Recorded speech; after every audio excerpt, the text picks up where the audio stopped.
La mamá entrado trata de obligarme a vender mi propiedad para pagar la universidad de su hija y hace esto cuando me negó. Me llamo Juan y tengo 34 años. Desde joven, aprendí el valor del trabajo duro, la dedicación y la importancia de invertir con sabiduría. A lo largo de los últimos años, he podido adquirir algunas propiedades modestas que alquilo para generar ingresos adicionales. Estas propiedades son el fruto de muchos años de esfuerzo, sacrificio y ahorro, y me siento orgulloso de haber logrado algo que, en su momento, parecía imposible.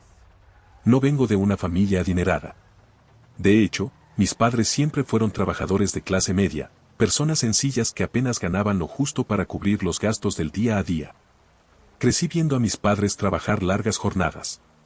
A pesar de sus esfuerzos, nunca pudieron ahorrar lo suficiente para comprar una casa propia. Siempre vivíamos en alquiler, mudándonos de un lugar a otro cuando el contrato de arrendamiento expiraba o cuando el alquiler subía demasiado. Esto me dejó una impresión profunda. Desde pequeño, me prometí que, cuando fuera adulto, haría todo lo posible por comprar mi propio hogar y, si era posible, más de una propiedad para asegurarme de que no tendría que depender de nadie para tener un techo sobre mi cabeza. A medida que crecí y comencé a trabajar, esa idea seguía presente en mi mente. Trabajé arduamente, ahorré lo que pude y, eventualmente, pude comprar mi primera casa. No era grande ni lujosa, pero era mía. Desde entonces, empecé a adquirir más propiedades con el tiempo, reinvirtiendo mis ganancias y aumentando mi portafolio. Ahora, a mis 34 años, tengo varias propiedades que alquilo, lo que me proporciona un ingreso estable y me permite vivir cómodamente. Uno de mis inquilinos es una madre soltera llamada Clara. Tiene una hija adolescente, Camila, que está a punto de graduarse de la escuela secundaria y, como cualquier madre preocupada, Clara está ansiosa por el futuro de su hija.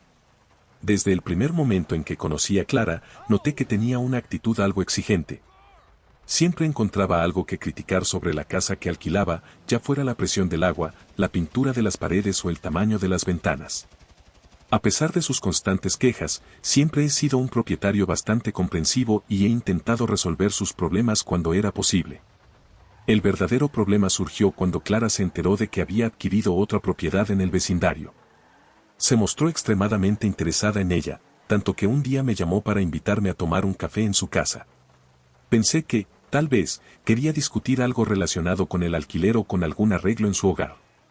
Lo que no esperaba era la conversación que siguió. Después de servirme el café, Clara comenzó a hablarme sobre la educación universitaria de Camila. Me contó que su hija había sido aceptada en una prestigiosa universidad, pero que las matrículas eran extremadamente altas. Me dijo que no podía permitirse pagar la universidad por sí sola y que estaba buscando todas las maneras posibles de reunir el dinero necesario. Hasta ese momento, la conversación parecía bastante inofensiva. Pensé que Clara simplemente estaba compartiendo sus preocupaciones de madre y, quizás, esperando algún consejo sobre becas o préstamos estudiantiles. Sin embargo, lo que ocurrió a continuación me dejó atónito. Clara me miró directamente a los ojos y, con la mayor naturalidad del mundo, me pidió que vendiera una de mis propiedades. Al principio pensé que estaba bromeando, pero no, lo decía en serio. «Podrías vender esa casa que acabas de comprar», me dijo. «Con ese dinero podrías ayudarme a pagar la universidad de Camila». Me quedé en silencio, tratando de procesar lo que acababa de escuchar. ¿Cómo alguien podría pedirme algo así? Apenas conocía a Clara, más allá de ser su casero, y definitivamente no tenía ninguna obligación de vender una propiedad que tanto me había costado adquirir, solo para financiar la educación de su hija. Con toda la calma que pude reunir, le respondí que, lamentablemente, no podía hacer lo que me pedía. Le expliqué que esas propiedades eran mi fuente de ingresos y que vender una de ellas sería un gran golpe para mi estabilidad financiera. Además, le sugerí que investigara opciones como becas o préstamos estudiantiles, que eran soluciones mucho más razonables para su situación. Clara no tomó bien mi respuesta. Inmediatamente, su tono cambió de amigable a acusador. Comenzó a decirme que era un egoísta, que estaba arruinando el futuro de su hija y que, como propietario, tenía la responsabilidad de ayudar a los demás, especialmente a una madre soltera como ella. A medida que su discurso se volvía más agresivo, me di cuenta de que no iba a llegar a ninguna parte con ella, así que me levanté y me despedí educadamente.